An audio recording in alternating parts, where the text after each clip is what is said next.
The Elephant Island Chronicles presents Aepyornis Island by H.G. Wells. Foreword by Jao Marin. Narration by Amazon Polly. Foreword. In Aepyornis Island, H.G. Wells masterfully blends adventure, scientific curiosity, and a profound exploration of humanity's relationship with nature. First published in 1894, this story exemplifies Wells' keen insight into the human condition and his ability to weave compelling narratives relevant across generations. Wells, often hailed as the father of science fiction, was deeply influenced by his time's scientific discoveries and technological advancements. Aepyornis Island is a testament to his fascination with paleontology and the mysteries of the prehistoric world. The story revolves around Butcher, a British adventurer whose discovery of a giant egg on a deserted island sets off a chain of events highlighting survival, isolation, and the complex interplay between man and nature. The protagonist's attempt to hatch and raise an Aepyornis, a giant extinct bird, serves as a microcosm of the Victorian era's broader engagement with the natural world.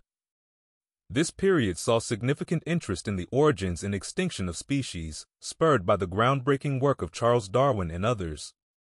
Wells' story captures these scientific inquiries' excitement and ethical dilemmas. It offers a prescient commentary on humanity's impact on the environment. Aepyornis Island challenges readers to consider the consequences of human intervention in natural processes. Butcher's relationship with the Aepyornis chick is fraught with contradictions, reflecting both care and exploitation, a dynamic that mirrors humanity's broader interactions with nature.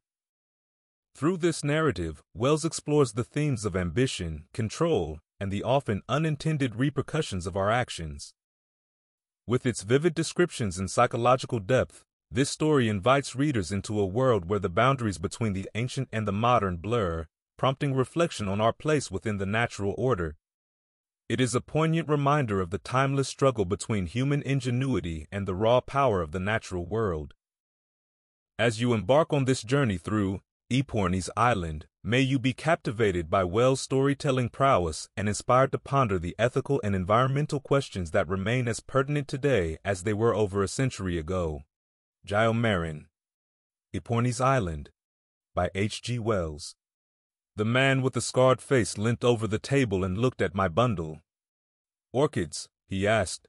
"A few," I said. "Cypripediums," he said. "Chiefly," said I. "Anything new?" "I thought not. I did these islands 27 years ago. If you find anything new here, well, it's brand new. I didn't leave much." "I'm not a collector," said I. "I was young then," he went on. "Lord, how I used to fly round." He seemed to take my measure. "I was in the East Indies 2 years, and in Brazil 7. Then I went to Madagascar." "I know a few explorers by name," I said, anticipating a yarn. "Whom did you collect for?" "Dawson's. I wonder if you've heard the name of Butcher ever?" Butcher. The name seemed vaguely present in my memory. Then I recalled Butcher v. Dawson. "Why," said I, "you are the man who sued them for 4 years' salary, got cast away on a desert island." "Your servant," said the man with the scar, bowing. "Funny case, wasn't it? Here was me, making a little fortune on that island, doing nothing for it neither, and them quite unable to give me notice. It often used to amuse me thinking over it while I was there. I did calculations of it, big, all over the blessed atoll in ornamental figuring." "How did it happen?" said I. "I don't rightly remember the case." "Well, you've heard of the Aepyornis." "Rather. Andrews was telling me of a new species he was working on only a month or so ago, just before I sailed. They've got a thigh bone, it seems, nearly a yard long. Monster the thing must have been." "I believe you," said the man with the scar. "It was a monster. Sinbad's rock was just a legend of 'em. But when did they find these bones?" 3 or 4 years ago, 91, I fancy." "Why?" "Why? Because I found 'em. Lord, it's nearly 20 years ago. If Dawson's hadn't been silly about that salary, they might have made a perfect ring in 'em. I couldn't help the infernal boat going adrift." He paused. "I suppose it's the same place." A kind of swamp about 90 miles north of Antananarivo. Do you happen to know? You have to go to it along the coast by boats. You don't happen to remember, perhaps? I don't. I fancy Andrew said something about a swamp. It must be the same. It's on the east coast. And somehow there's something in the water that keeps things from decaying, like creosote it smells. It reminded me of Trinidad. Did they get any more eggs? Some of the eggs I found were 1.5 feet long. The swamp goes circling round, you know, and cuts off this bit. It's mostly salt, too. Well, what a time I had of it. I found the things quite by accident. We went for eggs, me and 2 native chaps, in one of those rum canoes all tied together, and found the bones at the same time. We had a tent and provisions for 4 days, and we pitched on one of the firmer places. To think of it brings that odd tarry smell back even now. It's funny work. You go probing into the mud with iron rods, you know. Usually the egg gets smashed. I wonder how long it is since these Aepyornises really lived. The missionaries say the natives have legends about when they were alive, but I never heard any such stories myself. But certainly those eggs we got were as fresh as if they had been new laid. Fresh. Carrying them down to the boat, one of my nigger chaps dropped one on a rock and it smashed. How I lammed into the beggar. But sweet it was, as if it was new laid, not even smelly, and its mother dead these 400 years perhaps. Said a centipede had bit him. However, I'm getting off the straight with the story. It had taken us all day to dig into the slush and get these eggs out unbroken, and we were all covered with beastly black mud, and naturally I was cross. So far as I knew, they were the only eggs that have ever been got out, not even cracked. I went afterwards to see the ones they have at the Natural History Museum in London. All of them were cracked and just stuck together like a mosaic, and bits missing. Mine were perfect, and I meant to blow them when I got back. Naturally, I was annoyed at the silly duffer dropping 3 hours' work just on account of a centipede. I hit him about rather. No European is known to have seen a live Aepyornis, with the doubtful exception of MacAndrew, who visited Madagascar in 1745, H.G.W. The man with the scar took out a clay pipe. I placed my pouch before him. He filled up absent-mindedly. How about the others? Did you get those home? I don't remember. That's the queer part of the story. I had 3 others, perfectly fresh eggs. Well, we put 'em in the boat, and then I went up to the tent to make some coffee, leaving my 2 heathens down by the beach, the one fooling about with his sting and the other helping him. It never occurred to me that the beggars would take advantage of the peculiar position I was in to pick a quarrel. But I suppose the centipede poison and the kicking I had given him had upset the one. He was always a cantankerous sort, and he persuaded the other. I remember I was sitting and smoking and boiling up the water over a spirit lamp business I used to take on these expeditions. Incidentally, I was admiring the swamp under the sunset. All black and blood red it was, in streaks, a beautiful sight. And up beyond the land rose gray and hazy to the hills, and the sky behind them red like a furnace mouth. And 50 yards behind the back of me was these blessed heathen, quite regardless of the tranquil air of things, plotting to cut off with the boat and leave me all alone with 3 days' provisions and a canvas tent, and nothing to drink whatsoever beyond a little keg of water. I heard a kind of yelp behind me, and there they were in this canoe affair. It wasn't properly a boat, and perhaps 20 yards from land. I realized what was up in a moment. My gun was in the tent, and, besides, I had no bullets, only duckshot. They knew that. But I had a little revolver in my pocket, and I pulled that out as I ran down to the beach. "Come back," says I, flourishing it. They jabbered something at me, and the man that broke the egg jeered. I aimed at the other, because he was unwounded and had the paddle, and I missed.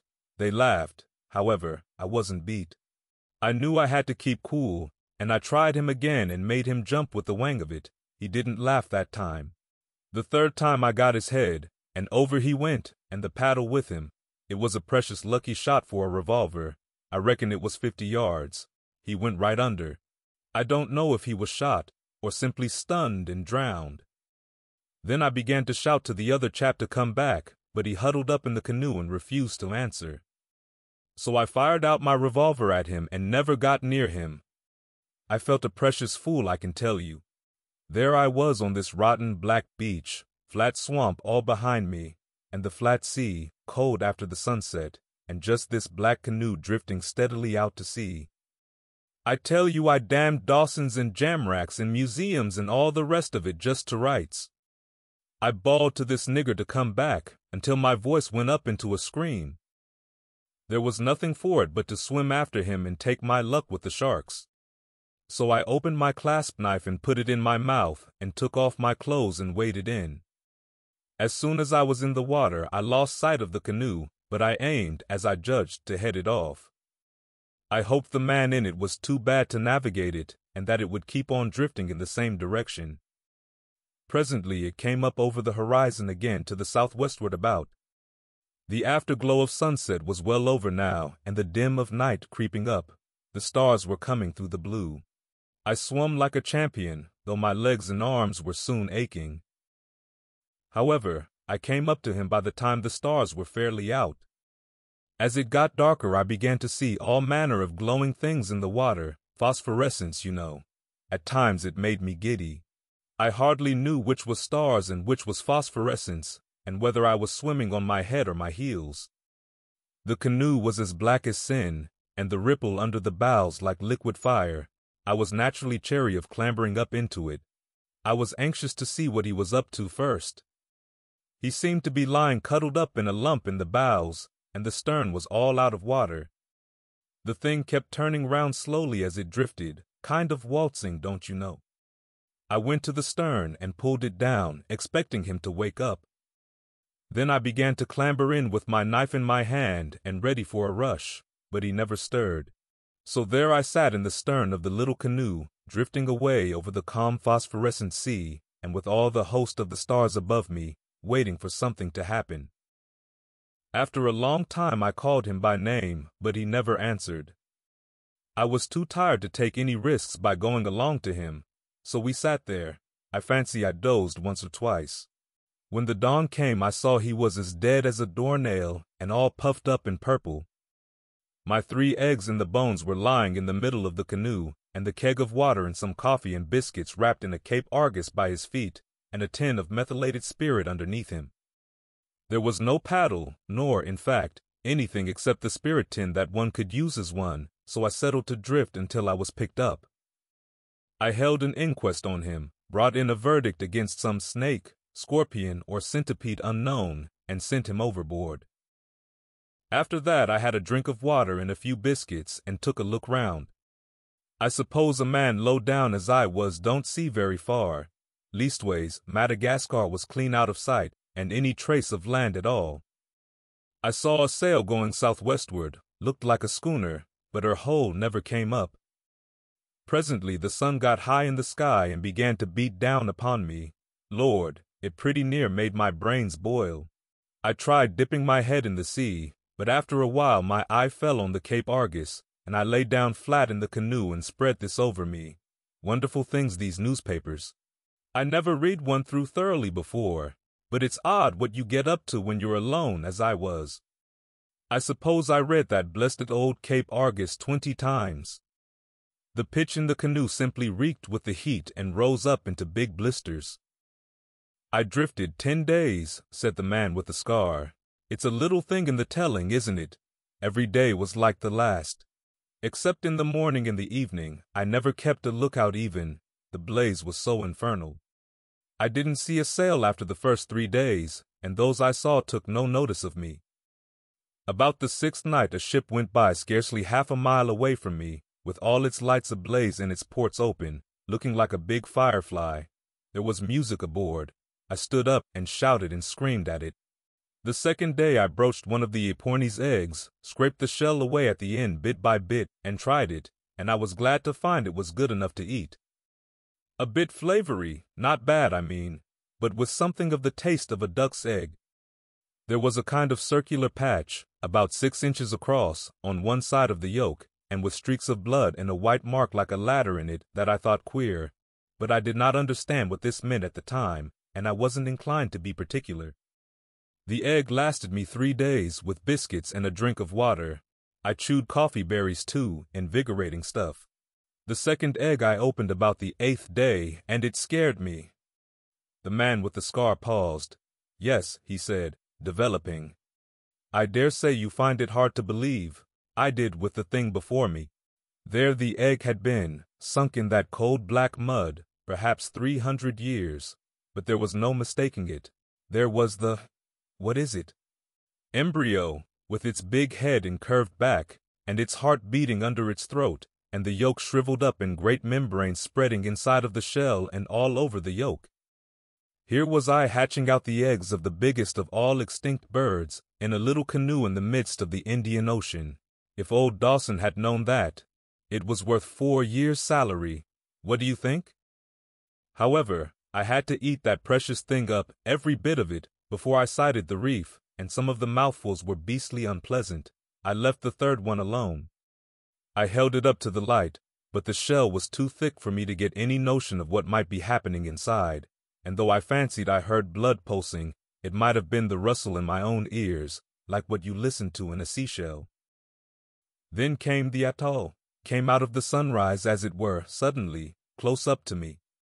I drifted straight towards it until I was about half a mile from shore, not more, and then the current took a turn, and I had to paddle as hard as I could with my hands and bits of the Aepyornis shell to make the place. However, I got there. It was just a common atoll about 4 miles round, with a few trees growing and a spring in one place, and the lagoon full of parrotfish. I took the egg ashore and put it in a good place well above the tide lines and in the sun, to give it all the chance I could, and pulled the canoe up safe, and loafed about prospecting. It's rum how dull an atoll is. As soon as I had found a spring, all the interest seemed to vanish. When I was a kid, I thought nothing could be finer or more adventurous than the Robinson Crusoe business, but that place was as monotonous as a book of sermons. I went round finding eatable things and generally thinking, but I tell you I was bored to death before the first day was out. It shows my luck. The very day I landed, the weather changed. A thunderstorm went by to the north and flicked its wing over the island, and in the night there came a drencher and a howling wind slap over us. It wouldn't have taken much, you know, to upset that canoe. I was sleeping under the canoe, and the egg was luckily among the sand higher up the beach, and the first thing I remember was a sound like 100 pebbles hitting the boat at once, and a rush of water over my body. I'd been dreaming of Antananarivo, and I sat up and hollered to Ntoshi to ask her what the devil was up, and clawed out at the chair where the matches used to be. Then I remembered where I was. There were phosphorescent waves rolling up as if they meant to eat me, and all the rest of the night as black as pitch. The air was simply yelling. The clouds seemed down on your head almost, and the rain fell as if heaven was sinking and they were bailing out the waters above the firmament. One great roller came writhing at me, like a fiery serpent, and I bolted. Then I thought of the canoe and ran down to it as the water went hissing back again, but the thing had gone. I wondered about the egg then and felt my way to it. It was all right and well out of reach of the maddest waves, so I sat down beside it and cuddled it for company. Lord, what a night that was! The storm was over before the morning. There wasn't a rag of cloud left in the sky when the dawn came, and all along the beach there were bits of plank scattered, which was the disarticulated skeleton, so to speak, of my canoe. However, that gave me something to do, for, taking advantage of 2 of the trees being together, I rigged up a kind of storm shelter with these vestiges, and that day the egg hatched. Hatched, sir, when my head was pillowed on it and I was asleep.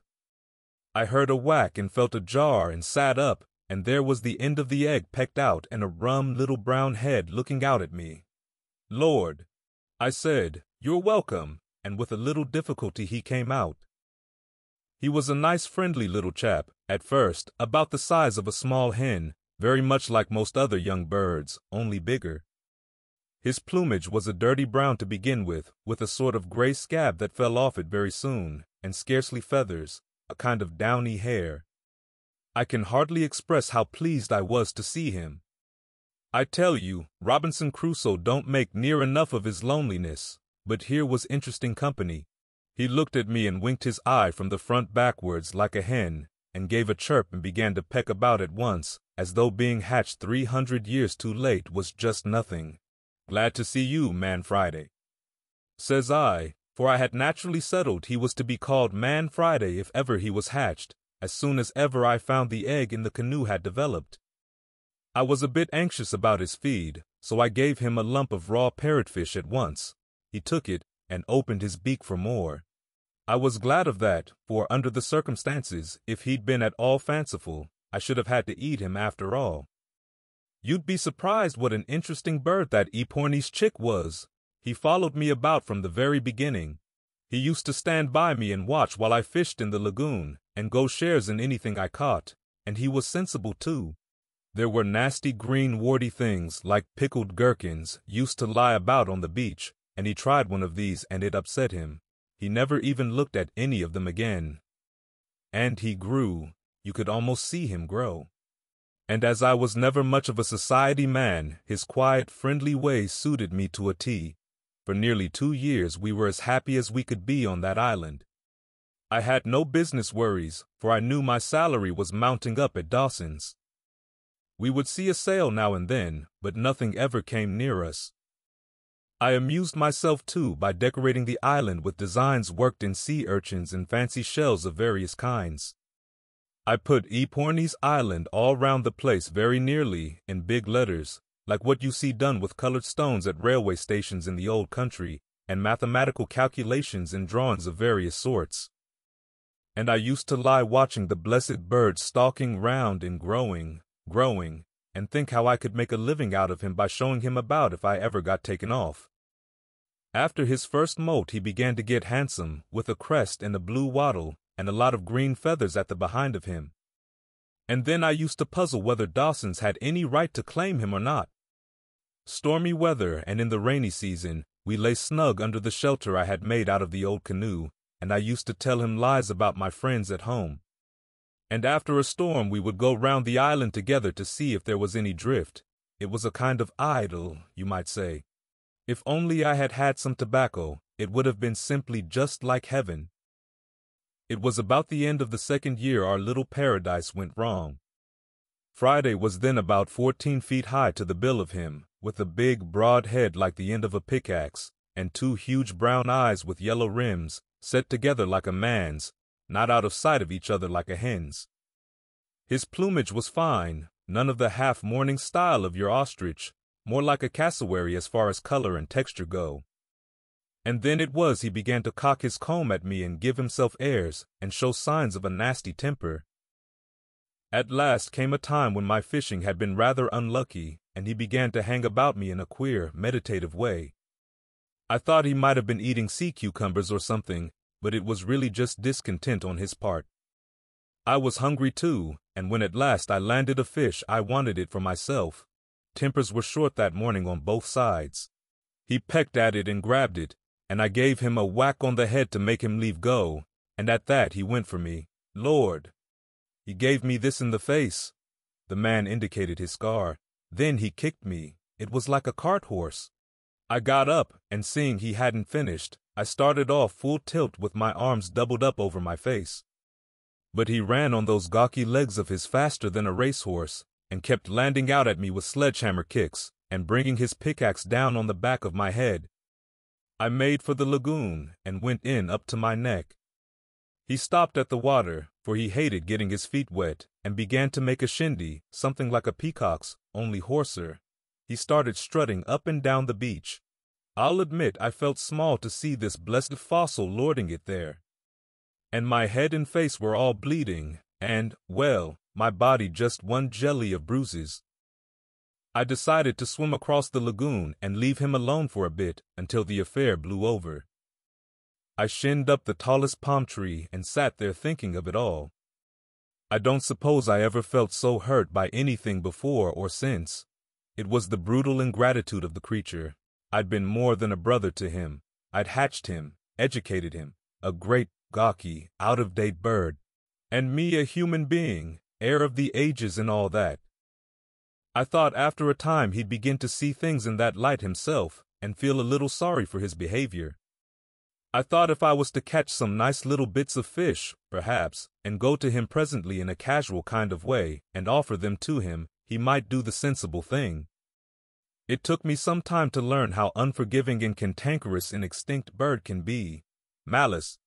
I won't tell you all the little devices I tried to get that bird round again. I simply can't. It makes my cheek burn with shame even now to think of the snubs and buffets I had from this infernal curiosity. I tried violence.